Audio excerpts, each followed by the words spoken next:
এরা ছোট ছোট মাসুম বাচ্চারা নবীর জন্য কান্দে গো। মহিলারা কাঁদলে, অনেক মহিলারা দৌড়াইতে শুরু করলো, উহুদের ময়দানে দৌড়াইতে শুরু করলো।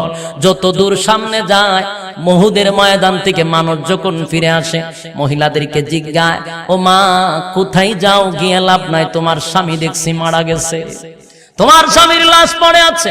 এরা মহিলা কোনো কথা বলে না, সামনের দিকে দৌড়ায়, সামনের দিকে দৌড়ায়। কিছুক্ষণ যাওয়ার পরে বলে, আমি দেখছি তোমার সন্তানটা দুনিয়ার থেকে বিদায় হয়ে গেছে। মহিলা তাও থামে না, সামনের দিকে দৌড়ায়। একজন বলে, মহিলা গো, আমি আসার সময় দেখছি তোমার বাবা শাহাদাত বরণ করেছে।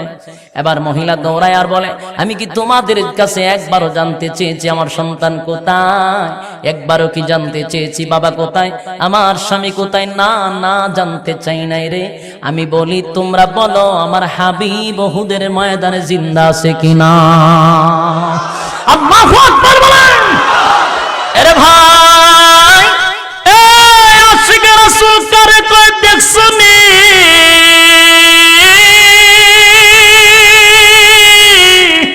আশিকে রাসূল কারে কই গো? আল্লাহর নবীর ব্যথায় ব্যথিত হইয়া মদিনা থেকে ছোট ছোট মাসুম বাচ্চারা কাঁদতে কাঁদতে দৌড়ায়, মহিলারা দৌড়ায়। ওই দিকে শয়তান তো খবর করে দিল, আল্লাহর নবী দুনিয়ায় নাই, দুনিয়ায় নাই। জিবরাইল এসে আল্লাহর পয়গম্বরের কাছে গজবের ফেরেশতা লইয়া হাজির। ওগো আল্লাহর পয়গম্বর, গোটা উহুদের ময়দান খবর হয়ে গেছে, আপনি নবী নাই, আপনি নবী নাই। সাহাবীরা তরবারি হাত থেকে ফেলে দিয়েছে। গোটা মদিনার মহিলারা কান্দে, ছোট ছোট বাচ্চা কান্দে। ওগো নবীজি, মাথা মুবারক তুলেন, কান্দেন না, উঠেন, আপনি রক্তাক্ত হয়ে গেছে। আল্লাহর নবী বলেন, আমি উঠতে পারি না, মাথায় প্রচন্ড আঘাত, লোহার হেমলেট ভিতরে ঢুকে গেছে, দান ভেঙে গেছে। সাহাবীরা খবর পেয়ে গেছে আল্লাহর নবী বেহুশ অবস্থায় পড়ে আছে। হযরত আলী দৌড়াইয়া ওমরের কাছে গিয়া বলে, ওমর রে, কান্দিস না, নবী বেঁচে আছে, সুবহানাল্লাহ। একটা দৌড় মাইরা নবীর কিনারায় চলে গেল। আল্লাহর নবী বলেন, আলী রে, আমার মাথা দিয়া একটা হেমলেট ঢুকে গেছে। আরে আলী, দান ভেঙে গেছে, সহ্য করতে পারি না। আরে আলী, আমার উম্মতের খবর কি? বলে, নবী গো, গোটা উহুদের ময়দান খবর হয়ে গেছে, আপনি নাই। জিবরাইল বলেন, হাবিব, আল্লাহর পক্ষ থেকে ঘোষণা, একবার শুধু অনুমতি দেন, একবার অনুমতি দেন, গোটা উহুদ পাহাড়টারে একেবারে চাপা দিয়া সবটি বেঈমান মেরে ফেলবো। আপনি অনুমতি দিলে সবটি ধ্বংস হয়ে যাবে। এর যুবক ভাই, এই দিলের কান লাগায়া শুনো, নবীর দান ভেঙে দিল, মাথা দিয়া লোহার হেমলেট ঢুকে গেল। এত ব্যথায় ব্যথিত হওয়ার পরেও নবী ডাক দেয়া বলে, জিবরাইল রে, আমার আল্লাহ নিশ্চয়ই রাগ করে ফেলেছে। না না, আমার আল্লাহরে বল যেন আমার আল্লাহ রাগ না করে, আমার মালিক যেন রাগ না করে। আমার মালিক যদি রাগান্বিত হইয়া উহুদের যারা আছে বেঈমানদের যদি মাইরা ফালায়া দেয়, কার কাছে রে আমি নবী দ্বীনের দাওয়াত লইয়া যাইব? তারা আমার উপরে আঘাত করছে, বুঝতে পারে নাই। আমি নবী বদুয়া দিব না, আমি দোয়া করব, আল্লাহ তাদেরকে তুমি হেদায়েত দাও। নবী হেদায়েতের দোয়া করছে, সুবহানাল্লাহ। আল্লাহর হাবিব বলেন, আরে মালিক, আমি কান্নার কারণটা আপনি জানেন, তারপরও আমারে জিগান, তাহলে শুনেন আমার কান্নার কারণ। আপনি যে আমারে তামাম পৃথিবীর দায়িত্ব দিবেন, আমি আপনার দায়িত্বে অটল। আপনি যে দায়িত্ব দিচ্ছেন আমি তা আদায় করার চেষ্টায় আছি, যতটুকু পারি আমি চালাইতেছি। অনেক বাধা আমার উপরে আসে, হামলা হয়, মামলা হয়, আমি পিছন দিকে তাকাই না, সামনে এগিয়ে যাচ্ছি। আপনার দ্বীনের দাওয়াত দিতে গিয়া আমার শরীর দিয়া রক্ত ঝরে, আমার কষ্ট লাগে না, কারণ আমি আমার মালিকের অর্ডার পালন করতেছি।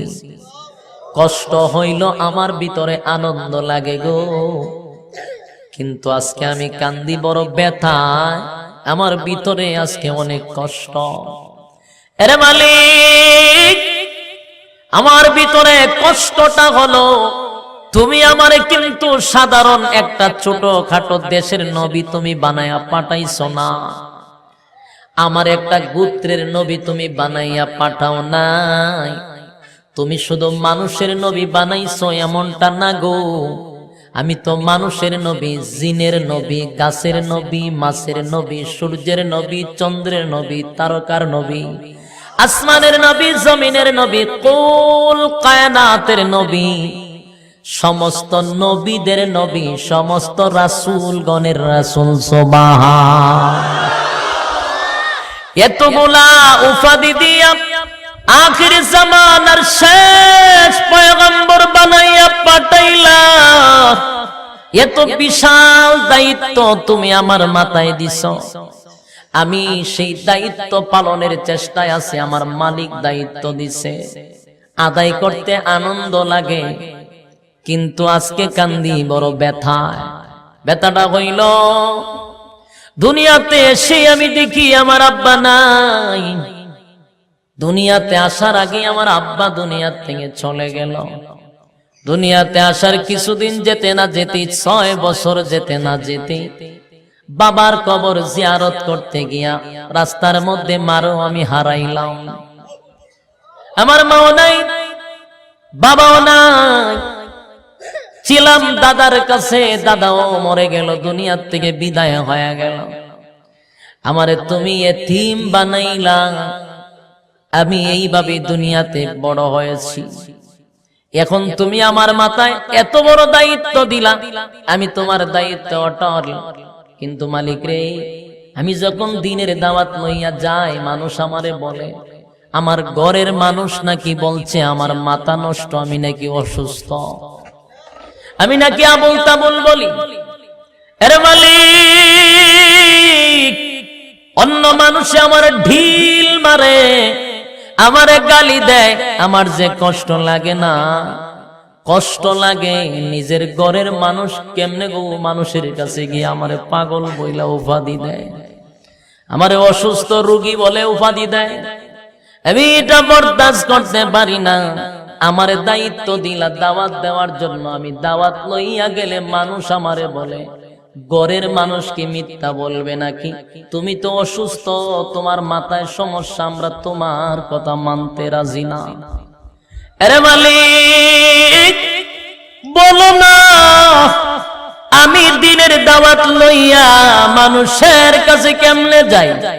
আমার ঘরের মানুষ যদি বিরোধিতা করে গো, আমার আপন চাচা, আমার আপন চাচি, আমার আপন গোষ্ঠীর মানুষরা আমার বিরোধিতা করে। আল্লাহর নবী বলেন, এই জন্য আমি ব্যথায় ব্যতীত হইয়া কান্দি। আল্লাহ ডাক দিয়া বলে, হাবিব কান্দিল না, আপনার কান্না আমি আল্লাহ বরদাস্ত করতে পারি না। নবী গো, আমি আল্লাহ আপনার চোখের পানিটা বরদাস্ত করতে পারি না। আপনি নবীর যদি কেউ গালি দেয়, স্বয়ং আমি আল্লাহ বরদাস্ত করি না। আরে ভাই, আল্লাহ বলেন, নবী গো, আবুল আহাব যখন আপনাকে গালি দিয়েছিল, পাথর লইয়া দাঁড়াইছিল, আপনি নবী কিন্তু চোখ রাঙায়া তাকান নাই, কিন্তু আমি আল্লাহর বরদাস্ত হয় নাই। আবুল আহাব বলছিল আপনি ধ্বংস হয়ে যাওয়ার জন্য, আপনি প্রতিবাদ করেন নাই, কিন্তু আমি মালিক আবুল আহাবের দাঁত ভাঙা জবাব দেওয়ার জন্য সূরা আল-লাহাব আমি কমপ্লিট নাজিল করে দিয়েছি। আবুল আহাব বলছে আপনি ধ্বংস হওয়ার জন্য, আর আমি বলছি তাব্বাত ইয়াদা আবি লাহাবিন ওয়া তাব। আবুল আহাব বাড়ি, তুই তো ধ্বংস হবে, আমার রাসূল না, তুই ধ্বংস, একেবারে ধ্বংস হয়েই গেছে, ঠিক না? সায়াসলা নারান যাতা লাহাবিন ওয়া ইমরাআতুহু। আবুল আহাব বাগালি একা ধ্বংস হয় নাই, এর ছেলে সন্তান মাল আওলাদ সব কিন্তু ধ্বংস হয়ে গেছে। ধ্বংস হবে না, হয়ে গেছে, ঠিক কিনা বলেন? এবং জাহান্নামের আগুনে জ্বলতেছে, ঠিক কিনা? আরে শুধু সে একা জ্বলে নাই, তার বউ সহ জাহান্নামের শিকাময় আগুনে জ্বলবে, জ্বলতেছে। আগে নবীজি শুধুমাত্র আপনি নবীকে গালি দেওয়ার জন্য আমি আল্লাহ এটা বরদাস্ত করতে পারি নাই। কোরআনের একটা কমপ্লিট সূরা নাজিল কইরা আমি আল্লাহ প্রতিবাদ করছি। তাই আপনি চিন্তা করবেন না আপনার গালি দিলে যে আমি আল্লাহ বরদাস্ত করতে পারি না। কান্দেন না, এই পৃথিবীতে আপনার মনে আপনার বাবা নাই, আত্মীয় স্বজন যদি কেউ না থাকে গো, ওগো নবীজি কান্দেন না, আপনার জন্য স্বয়ং আমি আল্লাহ আছি। আরে ভাই, আল্লাহ নিজে নবীরে সান্ত্বনা দেয়, কান্দেন না। আপনার বিরোধিতা নিজের মানুষ আপনার বিরোধিতা করে, আপনার ঘরের মানুষ। কান্দেন না গো নবী, কান্দেন না। আমি আপনার ওয়াদা দিলাম, আমি আপনার ওয়াদা দিলাম, সারা রাত আপনার বিরোধিতা করবে, সকাল বেলায় আমি আল্লাহ তাদের দিলের পরিবর্তন করে দিব। প্রত্যেকের দিলের খবর আল্লাহ জানেনি। ওয়া ওয়া কোন চিন্তা করেন এটি জানেনি, কোন আগাম কোগাম করবেন এটি জানেনি, সব জানে, সব জানে। যে না আগাম কোগাম করার প্ল্যান আপনার মাথা তায়ে পড়ছে, আল্লাহ জানেনি, সব জানে। আল্লাহ বলেন সারা রাত তারা ঘুমায় না, শুধু আপনার সমালোচনা করে। নবী গো, সমালোচনাকারী কোনোদিন সফল হতে পারে না, সমালোচনাকারী ধ্বংস হয়ে যায়। যার সমালোচনা করে আমি আল্লাহ তার মাকাম বাড়ায়া দিই। পৃথিবীর বাস্তবতা আছে না নাই? সমালোচনা যত করে হেরে আল্লাহ তত উড়ায়, খালি খালি উড়ায়, ঠিক নেই? আর যে সমালোচনা করে এক সময় মানুষের কাছে সে ঘৃণার পাত্র হয়ে যায়। যে লোকটা শুধু মানুষের সমালোচনা করে, নিজে তো ধ্বংস হইলই, মানুষের কাছে ঘৃণার পাত্র হয়ে গেল, ঠিক না? সময় অপচয় করলা, আরেকজনেরটা দিককে জ্বললা ফুইরা তুমি ছাই হয়ে গেলা। যারা হিংসা করে, সমালোচনা করে, তাদের দুনিয়াতে কষ্ট আছে।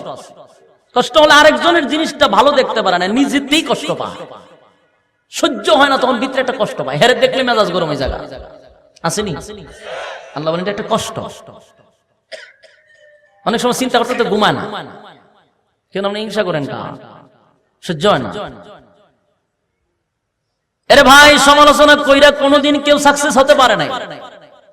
রাসূলের সমালোচনা শুরু হয়ে গেল, যতই রাসূলের সমালোচনা করে আমার আল্লাহ রাসূলের সম্মান তত বাড়ায়া দেওয়া শুরু করে দিয়েছে।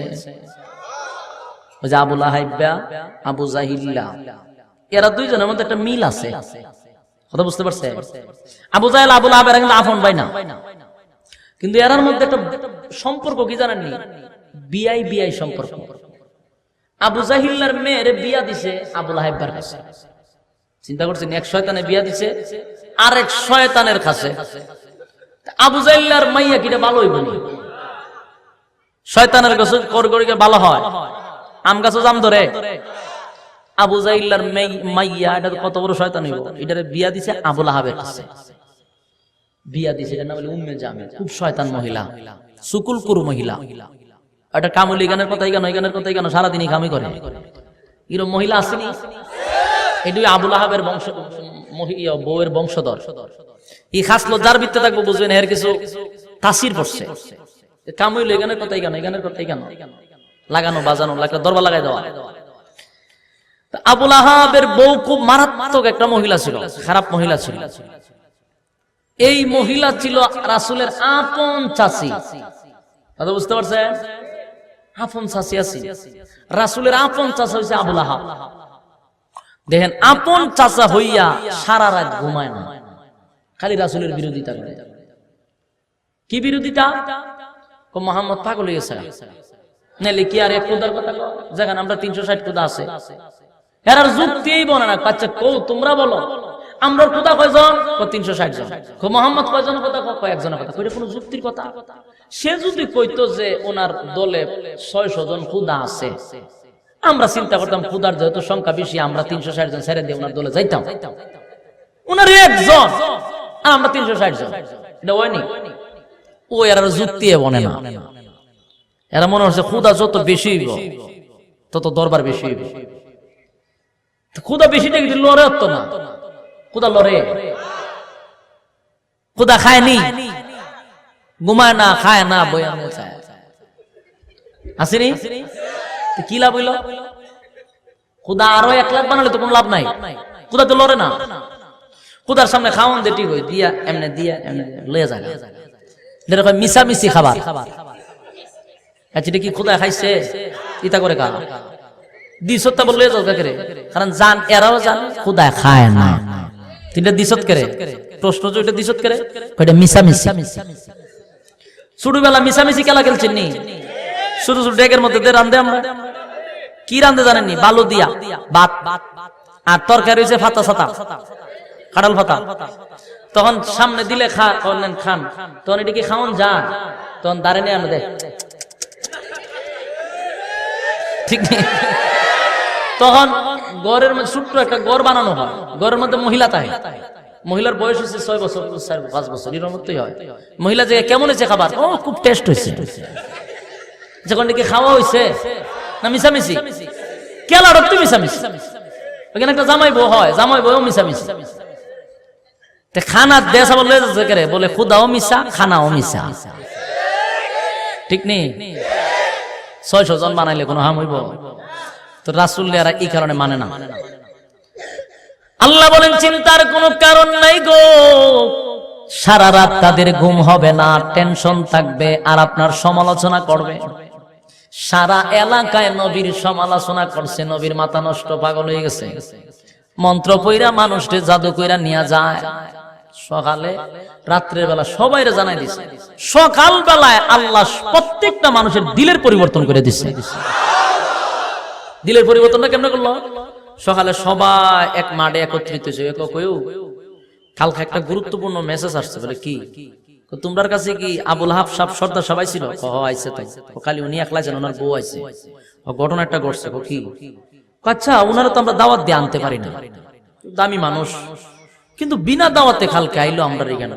আইসা বালা কথা নাই, কিচ্ছু নাই, আয়াসেরা কয়ে গেছে ওনার বাতি যারা নাকি অসুস্থ হয়ে গেছে, পাগল হয়ে গেছে, আমরা যেন না যাই। সবাই কইটা কোনো যুক্তির কথা? আমরা গরু পাইছে, আমার গরু হয়ে গেছে, সবাই আমার গরু আইছে, কথিটা কোনো যুক্তির কথা হইলো?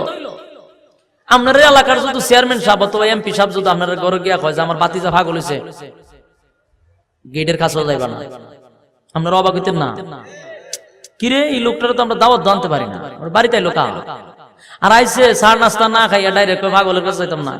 পাগল কি গরো আছে না উনি নিজেই পাগল, আল্লাহ না জানে, ঠিক নেই? সারা রাত ঘুমাইবে, ট্যাবলেট খাওয়া হয়তো আপনার ঘুমা ধরতো না, খালি একই চিন্তা, কি কইয়া গেল, কি কইয়া গেল। নিশ্চয়ই এটার পিছনে কোনো ষড়যন্ত্র আছে। সকালবেলা সবাই কয়েও আসলে মূল কথা এটা না, মূল কথা হইল নিশ্চয়ই গভীর কোন ষড়যন্ত্র চলতেছে। পাগল হইয়া আমরা দূরে সরায় রাখতেছে, কোন দামি জিনিস আছে, এটার সন্ধান যেন আমরা না পাই, এই জন্য আগের থেকে আমরা হুঁশিয়ার করে রাখছে এরিয়ার ভিতরে যেন না ঢুকি। তখন কিতা তোমরা আমার সাথে একমত? সবাই একমত, কোনো কথা নাই, খাস শুরু হয়েছে তুই মানুষ চিন্তা জাগে না অনেক সময় কয় সবাই একমত আমরা, তখন কিতা করতেন যেত হলো আমরা যাই কি আমরা দেখতেইব বিষয়টা কি, যে বেটারে আমরা দাওয়াত দিয়ে আনতারি না, দামি মানুষ আয়ে আমরা এমপি সাহেব কেটা, হ্যাঁ নজরুল ইসলাম মিটু হিরু সাহেব দামি মানুষ না, ফোন দিলে আপনারা বাসা তাই ৬০ টাকা আনতে পারবে, সহজে সবার ঘরে যায়ও না, সবার দাওয়াতে আসেও না। এত দামি মানুষরা আপনি সহজে আনতে পারবেন না। হঠাৎ করে আপনার বাড়িতে ঢুকলে আপনি সারা রাত ঘুমাইব, হইল কিতা কেরাইল ঘুমের ট্যাবলেট ৫ টাকা ঘুমাইতো না, ভিতরে ১২টা বাজে রয়েছে, কোন খাম জানো হয়েছে, ঠিক নেই? খানারা তো আসে না, আসে মাঝে মধ্যে আসে, যে সময় দরকারি সময় আইব, দাওয়াত ছাড়া আইব। উনি না খালি সবাই আসবো এক সময়, আয়া ঘরে ঘরে আয়া সবাই সালাম টালাম দিয়া যাব, কিন্তু এই সময় শেষ হয়ে গেলে এরপরে আপনার কিয়ামত আনা সম্ভব না। আচ্ছা এরাও চিন্তা ফিরে গেছে, সব একত্রিত হইয়া কাফেলা লইয়া গেছে দেখতো যে ঘটনাটা কিতা করছে। সুবহানাল্লাহ কইতেন না? গেছে দেখতে, কারে দেখতে গেছে? রাসূলকে দেখতে গেছে। সুবহানাল্লাহ। এরা মেসেজ দিয়েছে উনি অসুস্থ, আর এরা অসুস্থ লোক দেখার জন্য আয়া পড়ছে।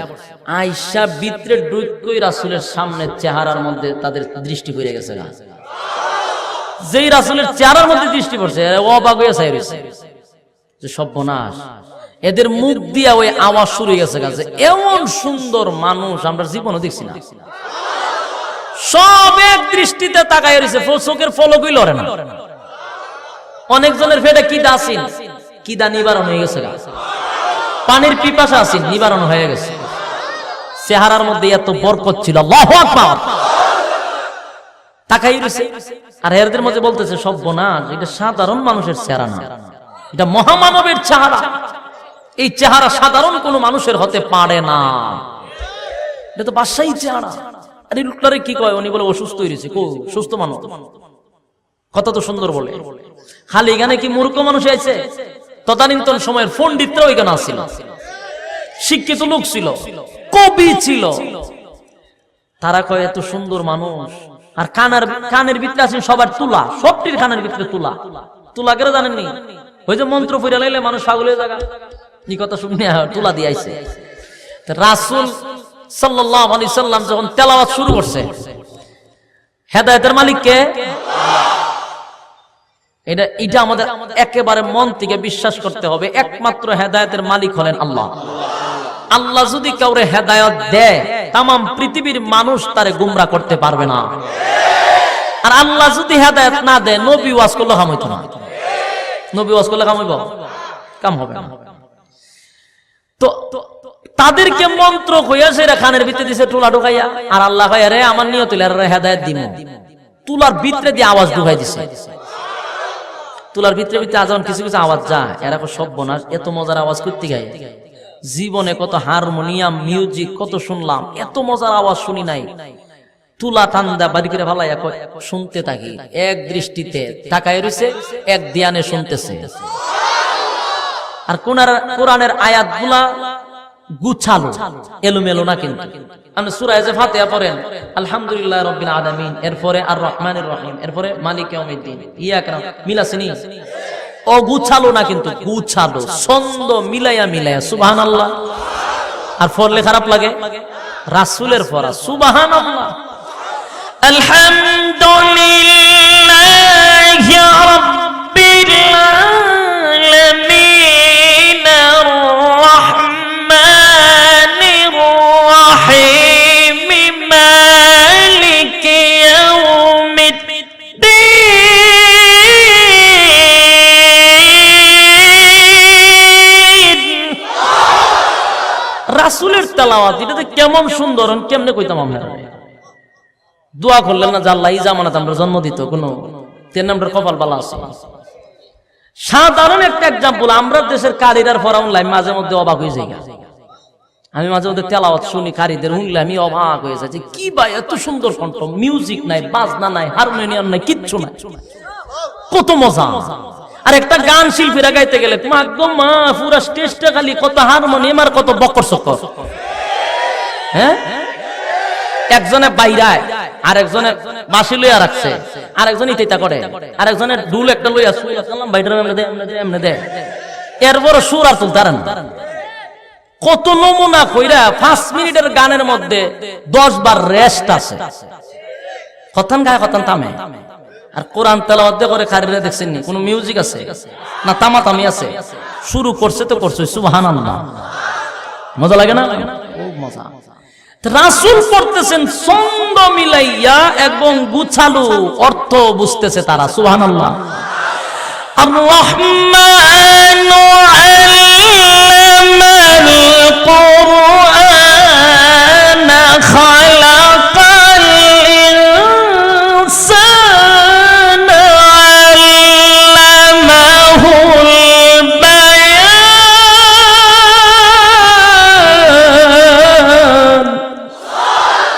রাসূলের তেলাওয়াত এটা কেমন যে আল্লাহ এরকম কণ্ঠ আর কেউ দিছেও না, দিবেও না। আমরা শুনি দাউদের কণ্ঠ সুন্দর, দাউদ পয়গম্বরের কণ্ঠ সুন্দর ছিল, ঠিক না? এ ভাই, দাউদ নবীর কণ্ঠ সুন্দর ছিল, কথা সত্য, কিন্তু দাউদ নবী যখন তেলাওয়াত করত সমুদ্রের মাছগুলি দাঁড়ায়ও যাইত। সুবহানাল্লাহ। উড়ন্ত পাখি যাওয়ার সময় দাঁড়ায়া যাইত, বনে জঙ্গলের সমস্ত প্রাণীরা এসে জড়ো হয়ে যাইত। এত মজা। কিন্তু দাউদ আলাইহিস সালাতু ওয়াস সালামের তেলাওয়াত শুনে একটা মানুষও ঈমান আনে নাই।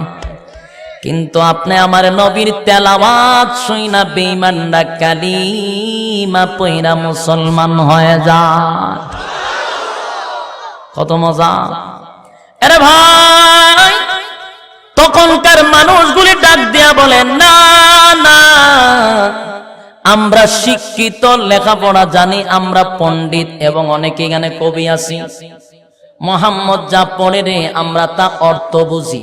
মন্ত্রের অর্থের কোনো মিল টিল নাই। মন্ত্র হইছে উল্টা পাল্টা, কথা কন না? মন্ত্র হইছে উল্টা পাল্টা। আর কোরআন যে উনি পড়তেছে বড় সুন্দর সুন্দর কথা বলতেছে, অর্থ বুঝি। সুবহানাল্লাহ। না, এটা কোনদিন মন্ত্র নয়। অসংখ্য পণ্ডিতরা দাঁড়ায়া বললেন, এইখানে কাবা সাক্ষী, এটা মানুষের বানানো কোনো কথা হতে পারে না। আর এত মজা আমাদের জিন্দেগিতে কোনোদিন শুনি নাই। কলিজা শীতল হয়ে গেছে। আমরা বুঝতে পেরেছি এটা আমাদের রবের কথা। একটা সেকেন্ড দেরি করতে চাই না, এখনই কালিমা পড়ায়া দেন, লা ইলাহা ইল্লাল্লাহু মুহাম্মাদুর রাসূলুল্লাহ সাল্লাল্লাহু আলাইহি ওয়াসাল্লাম। আরে ভাই, অসংখ্য কথা, অসংখ্য ঘটনা লম্বা হয়ে যাবে, তাই সংক্ষেপে বলি। হেদায়েতের মালিক একমাত্র আমার আল্লাহ। আল্লাহ বলেন, নবী গো, তারা বিরোধিতা করে, হেদায়েতটা তো আমার হাতে। আমি আল্লাহর ইচ্ছা করছি সবাইরে হেদায়েত দিব, তাই এরা বিরোধিতা করছে। রাত্রে সকালে দিল পরিবর্তন করে আপনার দলে ঢুকায়া দিলাম। এই দৃশ্য দেখার পরে আবু লাহাবের মেজাজ গরম। এই দৃশ্য দেখার পরে আবু জাহেলের মেজাজ গরম। এই দৃশ্য দেখার পরে আবু লাহাবের বউয়ের মেজাজ গরম। সারা রাত মেহনত করলাম, সকালবেলা ঘটলো কি সহ্য হয় না, ঠিক কিনা? সহ্য হচ্ছে না। এরে ভাই, আবু লাহাবের নেতৃত্বে দুইটা ছেলেকে পাঠাইয়া দিল নবীরে আক্রমণ করার জন্য, নবীরে মারার জন্য পাঠাইয়া দিছে। নবীর উপরে হামলা করছে, জামা টান দিয়া ছিঁড়ে ফেলেছে। নবীর উপরে মানুষের সামনে নবীরে মান সম্মান নষ্ট করার বহুত চেষ্টাও করেছে। নবীরে শরীরে আঘাত করেছে, আল্লাহর শানে বেয়াদবি করেছে, রাসূলের সামনে দাঁড়াইয়া আমার আল্লাহকে নিয়ে বাজে গালাগালি করেছে। তারা বলে, আপনি আমাদের দেবদেবীর বিরুদ্ধে কথা বলেছেন, তাই আমরাও আপনার আল্লাহকে নিয়ে বাজে কথা বললাম। আল্লাহর হাবিব সেদিন রাগান্বিত হইয়া আবু লাহাবের ছেলেকে বদুয়া দিয়া দিছে, নালত দিয়া দিছে, আল্লাহ তুমি ধ্বংস করো। কথা বুঝেন? আমার নবীর ইতিহাস পড়তে গিয়া, জীবনী পড়তে গিয়া, কারো নামে নবী কোনদিন বদুয়া দেয় নাই। এই নবী কারো নামে বদুয়া দেয় নাই। কিন্তু সেদিন আল্লাহর হাবিব এত রাগান্বিত হয়েছিলেন, আল্লাহর কাছে দরখাস্ত করছে, আল্লাহ তুমি এর ধ্বংস করো। তাহলে নিশ্চয়ই এখানে বড় ধরনের কোনো কাহিনী আছে না নাই? যে হাবিব তায়েফের ময়দানে রক্ত জড়ায়, বদুয়া দেয় না। কথা বলেন? এই তায়েফের ময়দানে নবী কত কষ্ট পাইল, বদুয়া দিল না। রক্ত জড়াইছে তায়েফের ময়দানে, ছোট ছোট বাচ্চারা নবীরে ঢিল মারছে, তাও একটা দুইটা ঢিল না, বৃষ্টির মতো নবীরে পাথর মারছে। শরীরের চামড়া ফেটে রক্ত বাইরেছে। এই আমি জানতে চাই আপনাদের কাছে, কত জোরে ঢিল মারলে পড়ে শরীরের চামড়া পেটে রক্ত বাহির হয়? একবার কি চিন্তা করেছেন? শরীরের থেকে রক্ত, শরীরের চামড়া ফেটে রক্ত বাহির হচ্ছে, পাথরের আঘাতে আঘাতে শরীরটা ক্ষত বিক্ষত হয়ে গেছে, রক্ত ঝরতেছে। আল্লাহর নবীর সঙ্গে ছিল যায়েদ ইবনে হারেসা রাদিয়াল্লাহু তাআলা আনহু। আল্লাহর নবী বলেন, যায়েদ রে, আমার সঙ্গে তুই আসস, খুব খেয়াল করবি একটা রক্তের ফোঁটা যেন জমিনে না পড়ে। সুবহানাল্লাহ আসেনি কেন? একটা রক্তের ফুটা যেন জমিনে না পড়ে খুব খেয়াল করবি। আল্লাহর হাবিবের রক্তগুলা যাইদে ভালো করে মুছতেছে, শরীরের রক্ত নিচে পড়তে দেয় না। এইভাবে রক্ত মোচন করতেছে, নবী বেহুশ হয়ে যায়, কোন সময় হুশ কোন সময় বেহুশ, এত রক্ত মুবারক শরীর থেকে বের হয়েছে। আল্লাহর হাবিব এত কষ্ট পাওয়ার পরে মুখ দিয়া কোনো শব্দ বাহির করে নাই। একটা রক্তের ফোঁটা ঝুলন্ত অবস্থায় পায়ের জুতা বেদ করে জমিনে পড়ে যাবে। আমার আল্লাহ ডাক দিয়া বলেন, জিবরাইল রে তুমি কোথায়? জিবরাইল বলে, মালিক গো আমি তো সিদরাতুল মুনতাহায়। আরে জিবরাইল, সিদরাতুল মুনতাহার থেকে যাও, আমার হাবিবের জুতা থেকে একটা ফোঁটা রক্ত জমিনে পড়ে যাবে, ঝুলন্ত রয়ে গেছে রক্তটা। যদি জমিনে পড়ে যায় রে, আমি আল্লাহর হুকুমের অপেক্ষা জমিন করবে না। বলবেন হুজুর জমিন আবার আল্লাহর অপেক্ষা করবে না, আল্লাহর হুকুম ছাড়া কি লড়বনি? জমিন আল্লাহর অনুমতির অপেক্ষা করবে না, ভূমিকম্প শুরু হয়ে যাবে। এই কথাটা কেন বললেন? আমি আপনাদের একটা এক্সাম্পল দিই, বুঝবেন। মনে করেন চেয়ারে আমার বাবা বসা, হঠাৎ করে একটা মানুষ যদি আমার বাবার এক আলো থাপ্পড় মারে, থাপ্পড় খাইয়া কি আমার বাবায় ফোন লাগবে করে দিদি চাই রয়েছে তারা দরস না গেলে কি কথা ফোন লাগবো না? অর্ডারের আগে দূরে লাগবে, এই সময় কি অর্ডার সামনে বলা আপনি অনুমতি দিন, শর্টটা দেখাইছেন, আমার একটু অনুমতি দিবেন না, দরকার কথা বলা লাগবো না? অনুমতির আগেই ঠিক এই এক্সাম্পলটা বুঝতে হবে আপনার। এই জন্য আমার আল্লাহ বলেন, অনুমতি জমিনকে আমার দেওয়া লাগবে না। রক্তের ফোঁটা জমিনে পড়লে জমিন আমার অনুমতি ছাড়া ভূমিকম্প দিয়া দিবে। জিবরাইল বলেন, আল্লাহ যখন আমাকে আদেশ করলো, আমি সিদরাতুল মুনতাহা 7 আসমানের উপরে, এক আসমান দুই আসমান না, একেবারে 7 আসমানের উপরে আমি জিবরাইল বসা সিদরাতুল মুনতাহা। আমি কোথায় রে? আর আমার নবী কোথায়? কেমনে সম্ভব? আরে ভাই, যেই কথাটা বুঝাইতে চাই, আল্লাহর হাবিবের রক্তের ফোঁটা জমিনে পড়ে যাবে সিদরাতুল মুনতাহায়। জিবরাইল আল্লাহ অর্ডার দিছে, আপনি তাড়াতাড়ি যান। জিবরাইল বলে, আমার শরীরের প্রত্যেকটা পশম দিয়া গ্রাম বাহির হয়ে গেছে, পেরেশানির মধ্যে পড়ে গেছে। এত তাড়াতাড়ি একটা ঝুলন্ত যদি পানির ফোঁটা অথবা রক্তের ফোঁটা থাকে, বলুন না এটা জমিনে পড়তে কয় সেকেন্ড লাগে? 1-2 সেকেন্ড লাগে না। জিবরাইল সেখান থেকে তার শরীরের 600 নূরের ডানা একসাথে বাড়ি মারছে। 600 নূরের ডানা দিয়ে একসাথে বাড়ি মারছে। একসাথে বাড়ি মারার সঙ্গে সঙ্গে জিবরাইল বলেন, আমি সিদরাতুল মুনতাহা থেকে 600 নূরের ডানা দিয়ে একসাথে বাড়ি মেরেছি নবী তায়েফের ময়দানে। আমার নূরের ডানা নবীর জুতার নিচে চলে গেছে। সুবহান। আরে ভাই, আল্লাহর হাবিব এত রক্তাক্ত হয়েছে, এত ব্যথা পেয়েছেন, বারে বারে নবী বেহুশ হয়ে যায়। জিবরাইল এসে বলে, নবী গো, গজবের ফেরেশতা লই আইছি, অনুমতিটা দেন নবী, অনুমতি দেন, তায়েফবাসীরে ধ্বংস কইরা দেই। আমার নবী ডাক দিয়া বলেন, না আরে জিবরাইল, আমার আল্লাহ যেন রাগ করে তায়েফবাসীরে ধ্বংস কইরা না দেয় রে। তায়েফবাসীরে যদি ধ্বংস কইরা দেয়, বল না আমি নবী কার কাছে দিনের দাওয়াত লইয়া যাইব? তারা আমারে বুঝে নাই, মারছে।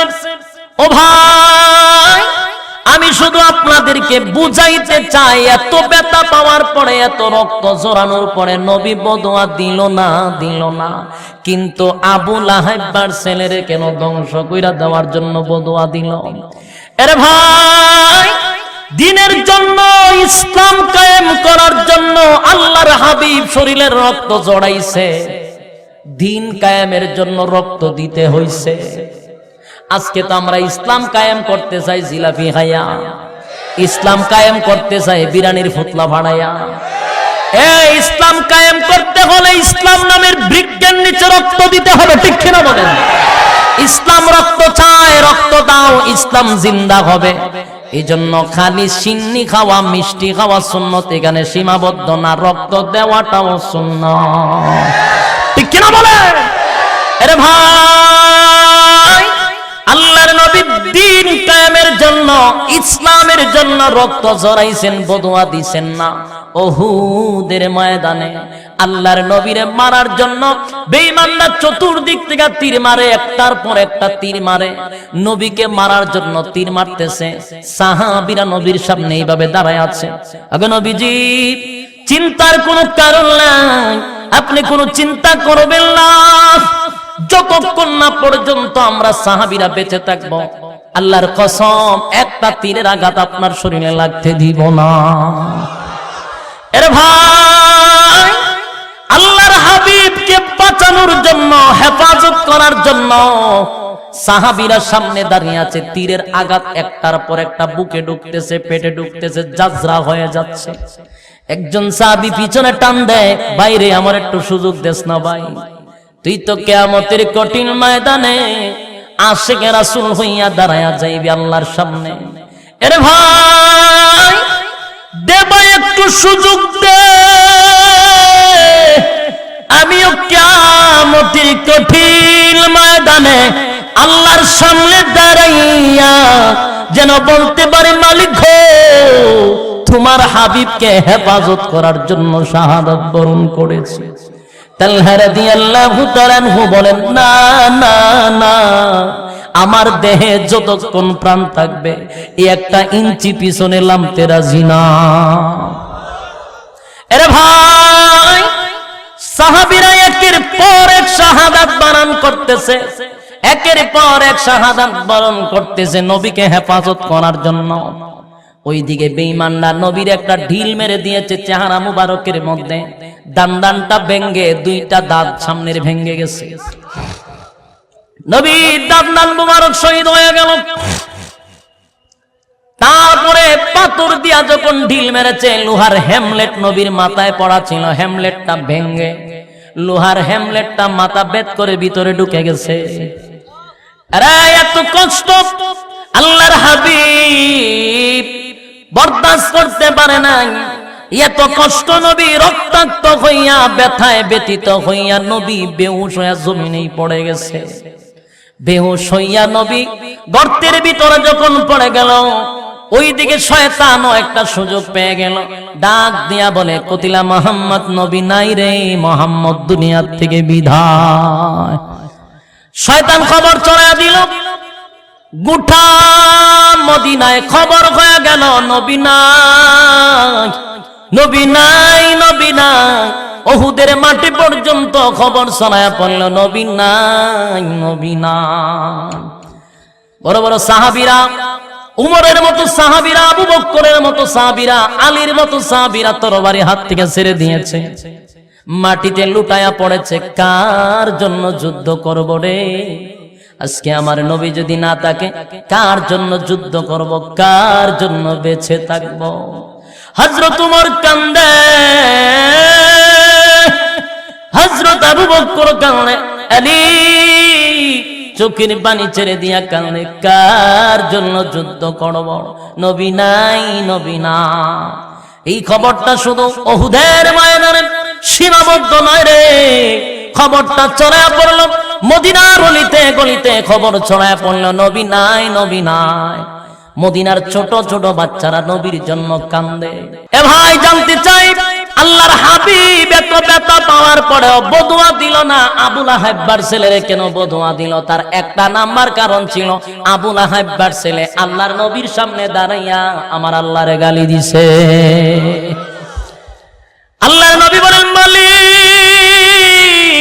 আমার যদি রক্তাক্ত করে দুনিয়ার থেকে বিদায় করে দিত, আমি রাগ করতাম না, একবারও তার দিকে তাকাইতাম না। কিন্তু আমার সামনে দাঁড়াইয়া আমার মালিক রে কেউ গালি দিবে, আমি নবী এটা বরদাস্ত করতে পারি না। আল্লাহকে গালি দিছে, আমি রাসূল এটা বরদাস্ত করতে পারি না। কথা বুঝতে পারছেন? এ ভাই, দিলের কান লাগায়া কথাগুলি শুনেন। আল্লাহর হাবিব বড় দুঃখিত হইয়া আল্লাহর কাছে বলেন, মালিক আমি তারে বদুয়া দিছি, সে যেন ধ্বংস হয়ে যায়, এবং ধ্বংস হয়ে গেছে। কথা বুঝতে পারছেন? একের পর এক নবীর বিরোধিতা করছে, কোনো কাজ হয় না। আবু লাহাব, আবু জাহেল, নবীরে মারার জন্য বহু টিম পাঠাইছে কিন্তু পারে নাই। শেষ পর্যন্ত শরণাপন্ন হয়েছে কার? আবু তালেবের শরণাপন্ন। কি শেষ করে দিব? আমারও তো একটা নির্দিষ্ট টাইম দিছে 8টা পর্যন্ত নাকি? তাহলে বসেন, ফিনিশিং তো দিতে হবে। কেউ না লড়ি, এখানে নামাজ হবে, ঠিক না? আর আপনাদের আমার পরে বক্তাও চলে আসছে, আমি গাড়ি দেখছি, আমার বন্ধু মানুষ, মহব্বতের মানুষ আব্দুর রহিম আল মাদানী, ভালো আলোচক, ইনশাআল্লাহ আছেন। তো লড়াচুরি কেন করতেছে? এটি কেড়ে উঠে হিটার দর্শে নেশা ধরে গেছে, মাঝে মধ্যে ধরে বয়ে থাকতে না। আবার যারা শিশির লেগে যান অসুবিধা নাই, তবে এইভাবে যাওয়া না, একজন একজন করে উঠেন, ঠিক না? লড়াচুরি না করি, লড়াচুরা না করি, চলবো না, বন্ধ করে দিতাম। বন্ধ করে দিলে তো আমার ডাবল সুবিধা। আমার কি প্রোগ্রাম আর নাই, আরেকটা আছে মেলা দূর, বৈরব যাইতে হবে। সুতরাং আপনারা এখানে আপনারা আমার তাড়াহুড়াটা বেশি, কিন্তু ফিনিশিং দেওয়া দরকার, একটু বোঝার চেষ্টা করি। তো রাসূল খেপলেন কেন? রাসূল কেন খেপলেন? কেন রাগান্বিত হইলেন? আল্লাহকে গালি দেওয়ার কারণে। ইতিহাস দেখেন, তায়েফের ময়দানে মার খাইলো, কোনো প্রতিবাদ করছে? উহুদের ময়দানে। আর রাসূলের সবচেয়ে বেশি কষ্ট লাগছিল যেদিন মক্কা থেকে মদিনা হিজরত করে যায়। 2 রাকাত নামাজ পড়ার জন্য খানায়ে কাবার কাছে বারবার গেছে, যার কাছে চাবি ছিল সে রাসূলকে চাবিটা দেয় নাই, বারবার পিছনে ঘুরছে, আমাকে 2 রাকাত নামাজ পড়ার সুযোগ দাও, ধাক্কা মাইরা নবীরে ফালাই দিছে। নবীর চোখ দিয়া পানি আসছে, কিন্তু বদুয়া দিছে না। কিন্তু আবু লাহাবের ছেলেরে বদুয়া দেওয়ার কারণ আমার আল্লাহকে সে গালি দিছে। ভাই লম্বা আলোচনা, কেন হেদায়েত দিবে না, কেন দিল না তারে, এইটার বহু ব্যাখ্যা আছে। সময় 8টা বেজে গেছে, আমার সময়ও শেষ, আর এত সময় এটাও ব্যাপার সেবার, এরপরে আরো বক্তা রয়ে গেছে, সব সময় আমি নষ্ট করলে চলবে না। যতটুকু কথা বলছি, বলনেওয়ালা এবং শুননেওয়ালা উভয়কে সহি আমল করার তৌফিক দান করুক সকলে বলে আমিন। আল্লাহ সবাইকে কবুল করুক। আসসালামু আলাইকুম ওয়া রাহমাতুল্লাহি ওয়া বারাকাতুহু।